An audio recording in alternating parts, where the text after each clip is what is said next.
तो electronic devices के इस वीडियो में आपको मिलने वाले हैं सारी चीजें जो बची हुई हैं, मतलब कि फोटो डायोड, मतलब कि एलईडी, मतलब कि सोलर सेल। जी हां, तीनों चीजें एक वीडियो में। चलिए खत्म करते हैं अपने इलेक्ट्रॉनिक डिवाइसेस।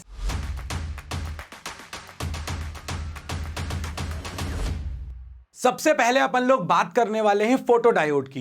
जब हम फोटो डायोड की बात करते हैं तो इतने सारे एप्लीकेशंस हैं हमारी प्रैक्टिकल लाइफ के अंदर फोटो डायोड के कि उनको पहले समझ लो तो इसको पढ़ने में फील आएगा।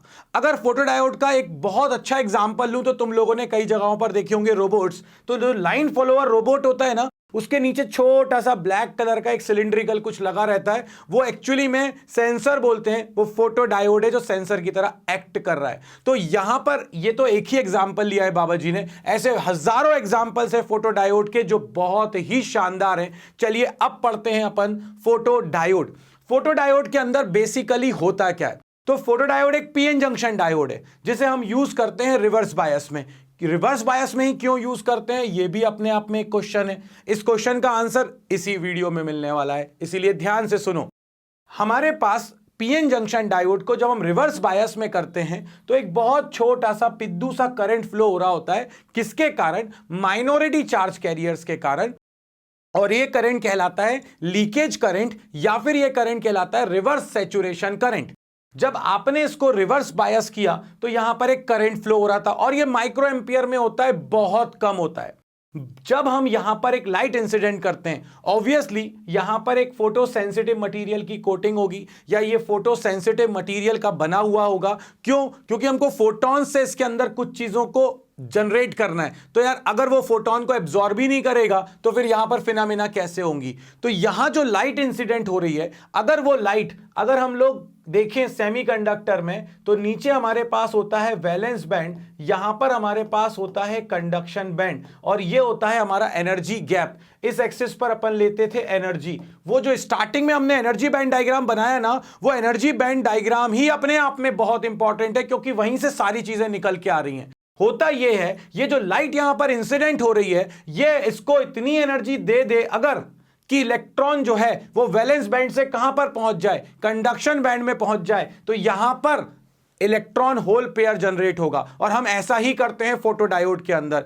फोटो डायोड में बेसिकली जो लाइट इंसिडेंट होती है वो इतनी एनर्जी होती है कि उसका जो बैंड गैप है, यहां पर जो ये एनर्जी गैप है वैलेंस बैंड से कंडक्शन बैंड के बीच में, इस गैप से ज्यादा एनर्जी वो उसको दे देता है। और जैसे ही वो एनर्जी देता है, यहां इलेक्ट्रॉन होल पेयर जनरेट होंगे, और जैसे ही यहां पर चार्ज कैरियर जनरेट होंगे, यहां पर करंट की जो वैल्यू है उसमें चेंजेस आ जाएंगे। अब आप कहोगे फॉरवर्ड बायस में भी तो चेंजेस आते, फिर रिवर्स बायस में क्यों किया? देखो भाई, अगर किसी के पास 100 मिली एम्पियर सर्किट में करंट है और आपने लाइट को इंसिडेंट कराकर 0.001 मिली एम्पियर ये चेंज कर लिया, पता कर पाओगे क्या? सेंस ही नहीं कर पाओगे, क्योंकि फ्रैक्शनल चेंज बहुत कम है। मगर अगर पहले से करंट हमारे पास 1 माइक्रो एम्पियर था और लाइट के बाद वो 2 माइक्रो एम्पियर हो गया, अरे भाई डबल हो गया करंट, तुम उसको चेक कर पाओगे, चेंज जो हो रहा है उसको ऑब्जर्व कर पाओगे। तो फोटो डायोड को जब फॉरवर्ड बायस में यूज करते हैं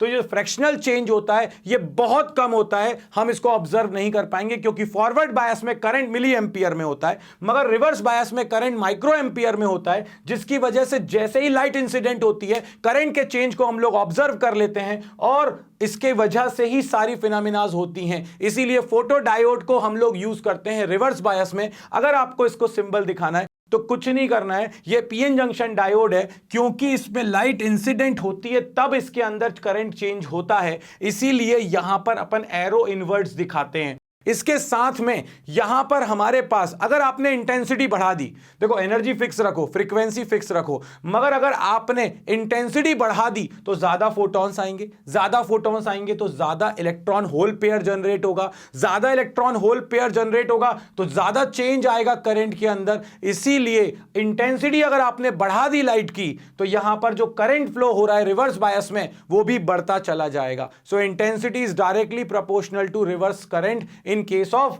फोटो डायोड। ये हमारे पास ऑब्जर्वेशन है, और इस ऑब्जर्वेशन से अपन सेंस करते हैं लाइट के वेरिएशन, इंटेंसिटी का वेरिएशन। अब ये बात तो समझ में आ गई बाबा जी। एग्जाम में कैसे लिखेंगे? तो जो बाबा जी ने अभी बोला है वो सारी की सारी चीजें ये 4-5 लाइन के अंदर पॉइंटर्स में आपको दे दी हैं। बस आपको अब इसको एक बार रीड करना है, ये सारी चीजें दिमाग में बैठ जाएंगी कि लाइट इंसिडेंट होना चाहिए, वो एनर्जी गैप से ज्यादा होना चाहिए। अगर एनर्जी गैप से ज्यादा हुई तभी वो इलेक्ट्रॉन एक्साइट होंगे, इलेक्ट्रॉन होल पेयर जनरेट होगा, तभी करंट में चेंजेस आएंगे। इंटेंसिटी जैसे जैसे बढ़ाएंगे वैसे वैसे हमारे पास जो करंट है उस करंट में भी चेंजेस आने लगेंगे। बस अब इसको रीड कर डालो, काम हो जाएगा। इसके बाद हमारे पास आता है इस केस में ग्राफ। अगर अपन ग्राफ की बात करें तो ग्राफ में यहां पर हमारे पास क्या होता है, ग्राफ में बेसिकली आप जैसे जैसे इंटेंसिटी बढ़ाते जाते हो ये रिवर्स का करंट बढ़ता चला जाता है। ये रिवर्स में करंट है, ये हमारी रिवर्स बायस की कैरेक्टरिस्टिक्स है। ये लीकेज करंट होता है और ये जो लीकेज करंट है इसकी वैल्यू बहुत कम होती है, माइक्रो एम्पियर में होती है। मगर जैसे जैसे आप इंटेंसिटी बढ़ाते जाते हो ये ग्राफ जो है ये हमारा नीचे की तरफ शिफ्ट होता चला जाता है। क्यों? क्योंकि करंट की वैल्यू बढ़ती चली जा रही है रिवर्स बायस में। हम लोग ब्रेक डाउन की बात ही नहीं कर रहे क्योंकि फोटोडायोड ब्रेक डाउन में काम नहीं करता। ब्रेक डाउन हो गया तो खराब हो जाएगा वो, इसीलिए हम सब ब्रेक डाउन वोल्टेज के पहले ही रखते हैं और वो जो छोटा सा करंट है लाइट इंसिडेंट कराकर उसी में चेंजेस करते चले जाते हैं। ये आपके पास है फोटो डायोड की कहानी।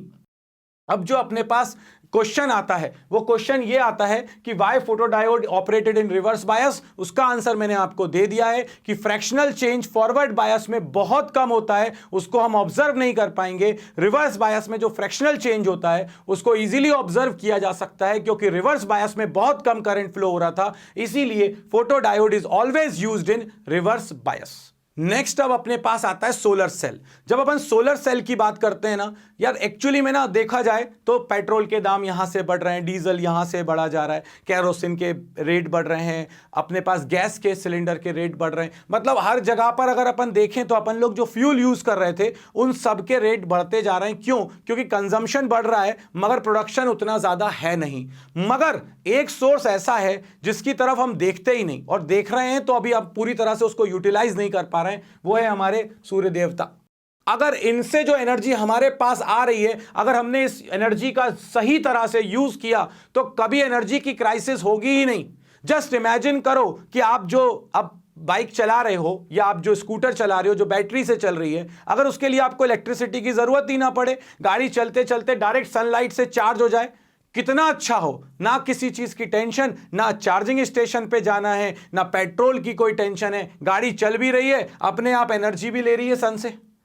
मगर उसके लिए हमें चाहिए पड़ेंगे कुछ अच्छे सेल जिसे अपन बोलते हैं सोलर सेल, और इन पर बहुत रिसर्च चल रही है इस वर्ल्ड में। जो लोग कहते हैं ना Newton saw the Apple fall and he discovers gravity, और उसने हम लोग काश न्यूटन के टाइम में होते, हमारा भी नाम हर जगह पे होता। भाई तुम्हारा नाम बनाना है तो सोलर सेल की दुनिया में बनाओ, अभी बहुत रिसर्च बाकी है। आ जाओ जरा, फिर तुम बोलना मैंने देखा बाबा जी का वीडियो और उसके बाद मैंने सोलर सेल की डिस्कवरी कर ली, ऐसा तुम भी बोल सकते हो फिर। मगर अभी तुमको एक मौका दे दिया है मैंने अच्छा, जिसमें तुम सोलर सेल पे काम कर सकते हो, बहुत काम बाकी है। खैर, सो सोलर सेल कुछ नहीं है, एक पीएन जंक्शन डायोड है which generates EMF when solar radiations falls on it. मतलब कि जब सोलर के रेडिएशंस इंसिडेंट होंगे पीएन जंक्शन पर तो वो एक पोटेंशियल डिफरेंस क्रिएट करेगा। अब कई लोगों के दिमाग में ये डाउट आएगा कि फोटोडायोड में और सोलर सेल में डिफरेंस क्या है बाबा जी? तो भैया डिफरेंस ये है कि फोटोडायोड में पहले से बैटरी लगी हुई थी, लाइट आने की वजह से करंट के अंदर चेंजेस आ रहे थे। यहां पर आप लाइट इंसिडेंट करा के पोटेंशियल डिफरेंस क्रिएट कर रहे हो जिसकी वजह से बाहर के सर्किट में करंट फ्लो होने वाला है। मतलब कि अब आपको कोई सोर्स नहीं है, ये खुद अपने आप में सोर्स की तरह काम कर रहा है। अब होगा क्या, जैसे ही लाइट इंसिडेंट हुई पीएन जंक्शन पर, अगेन ये एक फोटो सेंसिटिव मटेरियल होगा, जैसे ही लाइट इंसिडेंट होने की वजह से क्या होगा, अगर ये इसके बैंड गैप मतलब वही वैलेंस बैंड और कंडक्शन बैंड के गैप से अगर ज्यादा एनर्जी हुई तो यहां पर इलेक्ट्रॉन और होल पेयर जनरेट होगा। अब ये जो डिप्लीशन लेयर है अपने पास, डिप्लीशन लेयर में यहां पर होते हैं अपने पास पॉजिटिव आयंस, किसके? डोनर वाले, इंप्यूरिटी के, और यहां पर होते हैं नेगेटिव आयंस, एक्सेप्टर वाले। अब आप ये सोचो, जब इलेक्ट्रॉन होल पेयर जनरेट हुआ, होल पर पॉजिटिव चार्ज है, तो ये जो नेगेटिव एक्सेप्टर वाले हैं आयंस, जो डिप्लीशन रीजन में एक इलेक्ट्रिक फील्ड बनी है, वो अट्रैक्ट करेंगे होल को, बोलेंगे आजा भाई इधर। पॉजिटिव उस पर चार्ज है, इस पर नेगेटिव है, तो पॉजिटिव वाले को नेगेटिव वाला खींचेगा। ये तो चल नहीं सकते आयंस, तो चलेगा कौन? होल चलेगा। होल खींचेगा नीचे की तरफ, होल आएगा नीचे की तरफ, ये नीचे की तरफ आएंगे और यहां कलेक्ट होना स्टार्ट हो जाएंगे। अब इलेक्ट्रॉन के साथ क्या होगा? इलेक्ट्रॉन जैसे ही यहां पर आया, ये पॉजिटिव उस इलेक्ट्रॉन को अपनी तरफ खींचेगा, ऊपर की तरफ। जब ऊपर की तरफ खींचेगा तो ये इलेक्ट्रॉन भागेगा ऊपर की तरफ, यानी कि ये यहां पर एक्यूमुलेट होने लगेंगे। अब हमने क्या किया है, हमने यहां पर मेटल के कॉन्टैक्ट्स बना के रखे। अगर तुमने सोलर सेल देखा हो तो सोलर सेल में बीच में तुमको ऐसे सिल्वर कलर की लाइनिंग्स दिख रही होती हैं, वर्टिकल और हॉरिजॉन्टल। एक्चुअली वो मेटल के कॉन्टैक्ट्स हैं। और वो क्या होते हैं, वो क्या करते हैं, ये जो इलेक्ट्रॉन आए उनको इस मेटल कॉन्टैक्ट ने कलेक्ट करके रख लिया, और ये जो होल्स आए उसकी वजह से ये वाला जो कॉन्टैक्ट था ये हो गया पॉजिटिव और ये हो गया अपना नेगेटिव। यानी कि लाइट इंसिडेंट हुई, इलेक्ट्रॉन होल पेयर जनरेट हुए, होल्स आ गए पी साइड पर, इलेक्ट्रॉन्स चले गए एन साइड पर फील्ड की वजह से। ये हो गया पॉजिटिव, ये हो गया नेगेटिव। हो गया तुम्हारा काम, तुमने पोटेंशियल डिफरेंस क्रिएट कर दिया। अब जैसे ही बाहर वाले सर्किट को लगाओगे, पोटेंशियल डिफरेंस हो चुका है, करंट फ्लो होना स्टार्ट हो जाएगा। तुमने बाहर से बैटरी नहीं ली, तुमने इसकी वजह से बाहर करंट को फ्लो कराया, इसीलिए ये ईएमएफ है, इलेक्ट्रोमोटिव फोर्स। समझ रहे हो? बाहर से बैटरी लगा के कुछ नहीं कर रहे हैं, सनलाइट से सब कुछ क्रिएट कर रहे हैं। अब ये हायर पोटेंशियल पर है, ये लोअर पर है। तो देखो, नॉर्मली अपन जब पीएन जंक्शन की बात करते थे तो अपन ये बोलते थे फॉरवर्ड बायस करने के लिए पी को पॉजिटिव, एन को नेगेटिव से कनेक्ट करो, या फिर पी को हायर पे, एन को लोअर पे करो। तो यहां पर आप एक्चुअली में वही कर रहे हो। ये देखो, पी आपका हायर पर आ गया, एन लोअर पर आ गया, तो वोल्टेज तो पॉजिटिव है। मगर जैसे ही आप बाहर कोई सर्किट कनेक्ट करोगे, इलेक्ट्रॉन यहां से यहां जाना स्टार्ट करेंगे, मतलब कि करंट फ्लो हो रहा है। ऐसा हम जब पीएन जंक्शन को फॉरवर्ड बायस करते थे तो हमारा करंट जाता था पी से एन की तरफ। मगर अब बाहर वाले सर्किट को देखो, करंट जा रहा है ये बाहर साइड में पी से एन, अंदर एन से पी, इस तरह से ये बन गया। इसीलिए सोलर सेल में जो करंट है वो करंट की डायरेक्शन को अपन नेगेटिव लेते हैं, क्योंकि जनरली अपना जो करंट है वो अंदर होता है पी से एन, बाहर होता है एन से पी। मगर यहां पर करंट जो जा रहा है वो बाहर साइड पे पी से एन जा रहा है, क्योंकि अपन ने इससे जनरेट किया है। तो इसीलिए सोलर सेल में जो करंट की जब अपन आईवी कैरेक्टरिस्टिक्स बनाएंगे तो करंट को नेगेटिव लेते हैं और वोल्टेज वाले एक्सिस को पॉजिटिव लेते हैं। ये भी सब समझा नहीं पाते। अब यहां पर प्रिंसिपल की बात करें तो प्रिंसिपल क्या होगा सोलर सेल का? लाइट इंसिडेंट हुई, फोटोन इंसिडेंट हुए और उसकी वजह से वोल्टेज क्रिएट हो गया, पोटेंशियल डिफरेंस क्रिएट हो गया। तो इसीलिए इस प्रिंसिपल को बोलते हैं फोटोवोल्टाइक इफेक्ट। मतलब फोटॉन्स आए और वोल्टेज यहां पर क्रिएट हो गया। तो ये हो गया अपने पास प्रिंसिपल। अगर अपन यहां पर देखें तो ये अपने पास है प्रिंसिपल। प्रिंसिपल क्या है? It works on photovoltaic effect. Photons आएंगे, वोल्टेज पोटेंशियल डिफरेंस क्रिएट हो जाएगा।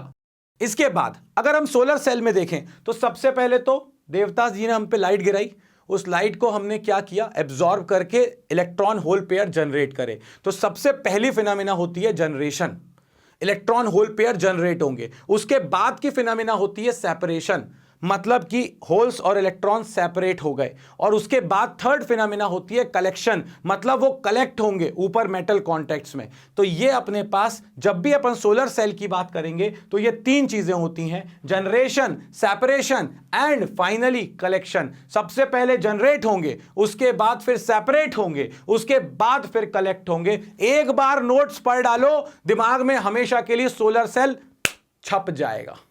अब अपने पास आता है नेक्स्ट, और वो है कि सोलर सेल की आईवी कैरेक्टरिस्टिक्स कैसी होंगी। तो देखो भाई, अपन जब सोलर सेल की बात करेंगे तो सोलर सेल में आपने यहां पर ये पीएन जंक्शन डायोड था, आपने इस साइड को बना लिया पॉजिटिव, इसको हो गया ये नेगेटिव। जब आप इस चीज को कर दोगे शॉर्ट सर्किट, मतलब कि आपने इसको कनेक्ट कर दिया ऐसे, अब करंट क्या हो गया आपके पास? रेजिस्टेंस क्या हो गया? जीरो। तो आपके पास जो करंट आएगा वो हो जाएगा V बाय आर, आर हो गया जीरो। तो करंट हो जाएगा इंफिनिटी। करंट इंफिनिटी मतलब कि बहुत ज्यादा। आपने आउटपुट में शॉर्ट कर दिया तो भैया दोनों का वोल्टेज डिफरेंस, वोल्टेज सेम हो गया तो वोल्टेज डिफरेंस जीरो हो गया। तो जब आप शॉर्ट सर्किट करते हो तो करंट हो जाता है मैक्सिमम, और यह कहलाता है आई शॉर्ट सर्किट। जब आप इसको ओपन कर दोगे तो यहां पर इंफिनिटी हो जाएगा रेजिस्टेंस। क्यों? क्योंकि भैया रेजिस्टेंस इंफिनिटी इसीलिए क्योंकि करंट जा ही नहीं पा रहा उधर। तो रेजिस्टेंस इंफिनिटी हो गया तो करंट क्या हो जाएगा? करंट हो जाएगा जीरो। और इस समय जो वोल्टेज होगा वो मैक्सिमम होगा। जब हम बाजार से सेल खरीद के लाते हैं तो वो बोलता है 0.7 वोल्ट का सेल है। क्यों? क्योंकि उससे कोई करंट नहीं जा रहा होता। मगर जब सर्किट में लगा देते हैं तो उसमें से करंट फ्लो होने लगता है और पोटेंशियल डिफरेंस कुछ कम हो जाता है। करंट इलेक्ट्रिसिटी में पढ़ा था अपन ने, टर्मिनल वोल्टेज और ईएमएफ भूल गए होगे, कोई टेंशन नहीं है। मगर ये समझो जब ओपन कर देंगे उस समय वोल्टेज मैक्सिमम होगा और इस वोल्टेज को बोलते हैं ओपन सर्किट वोल्टेज। और जब आप इन दोनों पॉइंट्स को ज्वाइन कर दोगे तो ये आ गई आपके पास सोलर सेल की आईवी कैरेक्टरिस्टिक्स। हद से ज्यादा इंपॉर्टेंट है। या तो ये दिखाकर बोलेंगे ये किसकी है, या फिर बोलेंगे सोलर सेल किस मटेरियल से बनता है, उसकी प्रॉपर्टीज बताओ और आईवी कैरेक्टरिस्टिक्स भी बनाओ, तो आप ये बना दोगे। किस प्रिंसिपल पे काम करता है, फोटोवोल्टाइक इफेक्ट पे काम कर रहा है। सारी चीजें आपको बता दी। मेटल कॉन्टैक्ट क्यों रखें, ताकि वो कलेक्ट कर सकें चार्ज कैरियर्स को। इसके बाद हमारे पास जो नेक्स्ट आता है वो ये क्वेश्चंस बनते हैं, गैलियम आर्सेनाइड क्यों यूज किया जा रहा है सोलर सेल की तरह। एक और अच्छा क्वेश्चन है। तो देखो इसके लिए जब अपन देखें बैंड गैप जो होना चाहिए, जब सोलर सेल के लिए आप कोई मटेरियल चूज करते हो तो बैंड गैप कितना होना चाहिए, 1 से 1.8 इलेक्ट्रॉन वोल्ट के बीच में होना चाहिए। ज्यादा अच्छे से एनर्जी को एब्जॉर्ब कर सके, सोलर रेडिएशंस को एब्जॉर्ब कर सके, तो हाई ऑप्टिकल एब्जॉर्प्शन होना चाहिए। इलेक्ट्रिकल कंडक्टिविटी अच्छी होनी चाहिए, हर जगह अवेलेबल होना चाहिए। पता चला तुमने बना दिया प्लेटिनम से सोलर सेल, मिल है नहीं रहा, सोलर प्लेटिनम खरीद पा नहीं रहे, सोलर सेल कहां से खरीदेंगे उसका। तो इसीलिए ऐसा मटेरियल जिसकी कॉस्ट भी कम हो और हर जगह अवेलेबल हो, इसीलिए इस फील्ड में अभी रिसर्च बहुत भयंकर चल रही है। सो ये सारे पॉइंट हैं जो डिसाइड करते हैं कि आपको किस मटेरियल को सोलर सेल के लिए यूज करना है। अब अपने पास जो नेक्स्ट स्टोरी आती है वो नेक्स्ट स्टोरी आती है जो दिवाली पे अपन करते हैं ना, दिवाली की लाइटिंग वगैरह। अभी दिवाली नहीं है, अभी अपनी एग्जाम वाली दिवाली है, उसको भी सेलिब्रेट कर रहे हैं अपन, एग्जाम को भी सेलिब्रेट कर रहे हैं। तो ये जो है हमारे पास, ये है लाइट इमिटिंग डायोड। क्या है ये? Light emitting diode. Last topic है और इसके बाद चैप्टर कहेगा जयराम जी की। तो अपन देखो यहां पर लाइट इमिटिंग डायोड। सबसे पहले तो एलईडी, एलईडी का फुल फॉर्म ही है लाइट इमिटिंग डायोड। अब इसमें होता क्या है यार, अगर सच कहूं ना तो तुम पढ़ चुके हो इस चीज को, बस मुझे अब उस चीज को दिखाने का तुम्हें नजरिया बदलना है, नजारे पूरे तुम्हारे बदल जाएंगे। कैसे? देखो, अगर अपन देखें किसी भी सेमीकंडक्टर के अंदर, जब अपन पीएन जंक्शन बना रहे थे या सेमीकंडक्टर की बात कर रहे थे तो वैलेंस बैंड था, कंडक्शन बैंड था, ठीक है। अब यहां पर आप देखो इलेक्ट्रॉन और होल रिकंबाइन होते हैं। जब ये फॉरवर्ड बायस होता है अपने पास पीएन जंक्शन डायोड, तो होल्स आते हैं पी से, इलेक्ट्रॉन आते हैं एन से, जंक्शन पर ये दोनों क्या हो जाते हैं? रिकंबाइन हो जाते हैं। जब ये रिकंबाइन हो जाते हैं तो यहां से एनर्जी निकलती है। अब पूछोगे क्यों? तो एक बात बताओ, क्या इलेक्ट्रॉन अपने आप गया था वैलेंस बैंड से कंडक्शन बैंड में? थर्मल एनर्जी ने उसको भेजा था, उसको इतनी एनर्जी दी थी। अब जब किसी चीज ने लोअर बैंड से हायर बैंड की तरफ गया, उसने जब एनर्जी को एब्जॉर्ब किया होगा तब तो वो यहां गया होगा ना। और जब ये आपस में रिकंबाइन हो रहे हैं, जब ये आपस में रिकंबाइन हो रहे हैं तो इसका मतलब है कि इलेक्ट्रॉन वापस अपने घर आ गया। ये परदेसी जो था ये लौट के घर आ गया। जब घर आएगा तो जब वो ऊपर गया था तो एनर्जी को एब्जॉर्ब किया था, जब वापस आएगा तो एनर्जी को इमिट करेगा। इसीलिए जंक्शन पर लाइट निकलती है। अभी मैं इस समय इस एसी के रिमोट को कंटिन्यूअसली प्रेस कर रहा हूं, मगर तुम्हें यहां पर लाइट नहीं दिख रही। क्यों नहीं दिख रही? क्योंकि ये जो लाइट है ये आईआर रेज है। अभी मैं एक मोबाइल का कैमरा ऑन करके दिखाऊंगा तो लाइट दिखेगी, क्योंकि मेरा मोबाइल आईआर को सेंस कर लेता है। उसी तरह से हर डायोड से लाइट निकल रही होती है, मगर वो जो लाइट होती है वो आईआर रेंज में थी, इसीलिए तुम देख नहीं पा रहे थे। हमें कुछ स्पेसिफिक मटेरियल चाहिए जिनमें जो बैंड गैप हो वो विजिबल के रेंज में हो। अगर वो विजिबल के रेंज में होगा तो जो लाइट निकलेगी वो आपके विजिबल के रेंज में होगी और आपको दिखेगी। अब तुम में से कई लोगों के दिमाग में डाउट आ रहा है कि बाबा जी कलर्ड एलईडी कैसे होती हैं जब बैंड गैप फिक्स है? तो गुग्गू, वो एक्चुअली एक एलईडी के अंदर 3 बने हुए होते हैं पीएन जंक्शन। पहले इधर वाला ग्रीन निकालता है, इधर वाला येलो, इधर वाला रेड, मगर आती एक ही जगह से है, इसलिए तुम्हें लगता है कि मल्टी कलर्ड एलईडी है तो मल्टी कलर्ड, मगर अलग अलग 3 डायोड बने हुए हैं, इसीलिए वो महंगा है। अलग अलग 3 पार्ट बने हुए हैं जहां से लाइट आ रही है। एक अकेले पीएन जंक्शन से तो एक ही कलर की लाइट आएगी।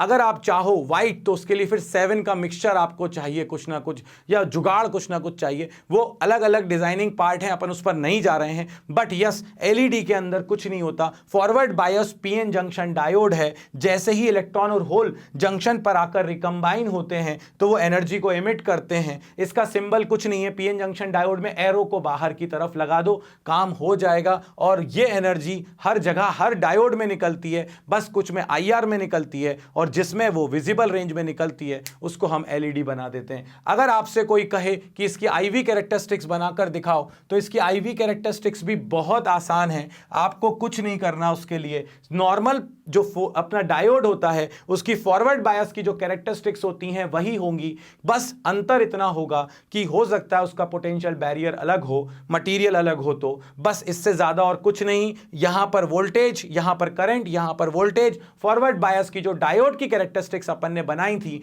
LED की भी कुछ उसी तरह की होती हैं और इसको कुछ नहीं करना, फॉरवर्ड बायस करना है। ये इसका साइन है अपने पास, एरो आउटवर्ड, मतलब लाइट बाहर आ रही है। फोटो डायोड में इनवर्ट था क्योंकि लाइट उस पर इंसिडेंट हो रही थी।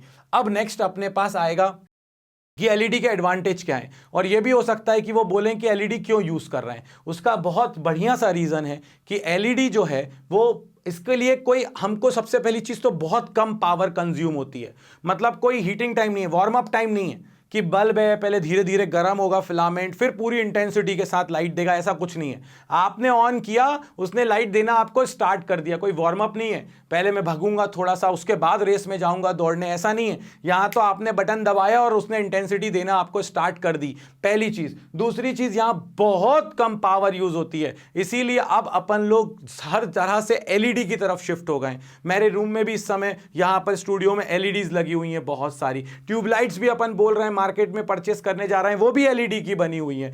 तीसरी चीज इसके अंदर ये लॉन्ग लास्टिंग है, आप रफ यूज करो इसका। और एक और बहुत अच्छा एडवांटेज है कि मोनोक्रोमैटिक लाइट आपको यहां पर मिल सकती है। मुझे ब्लू चाहिए तो ब्लू, मुझे ग्रीन चाहिए तो मुझे ग्रीन, जिस तरह की LED लोगे आप उस तरह की लाइट आप प्रोड्यूस कर सकते हो। जो नॉर्मल सोर्सेज थे वो फिक्स थे और उनमें अपने पास वाइट लाइट मिल रही थी, जैसे ट्यूबलाइट जो पुरानी वाली यूज कर रहे थे उसमें 7 कलर्स मिल रहे थे, बट यहां पर तो आप मोनोक्रोमैटिक यूज कर सकते हो, एक पर्टिकुलर लाइट को भी जनरेट कर सकते हो। तो ये आपके पास थी LED की कहानी। फोटो डायोड को डिटेल में समझा, सोलर सेल को डिटेल में समझा, LED को डिटेल में समझा। यहां पर इस चैप्टर को कर देते हैं खत्म। लाइक शेयर सब्सक्राइब करना बिल्कुल भी मत भूलना। मिलते हैं नेक्स्ट वीडियो में, तब तक के लिए बाबा जी की तरफ से जय हो।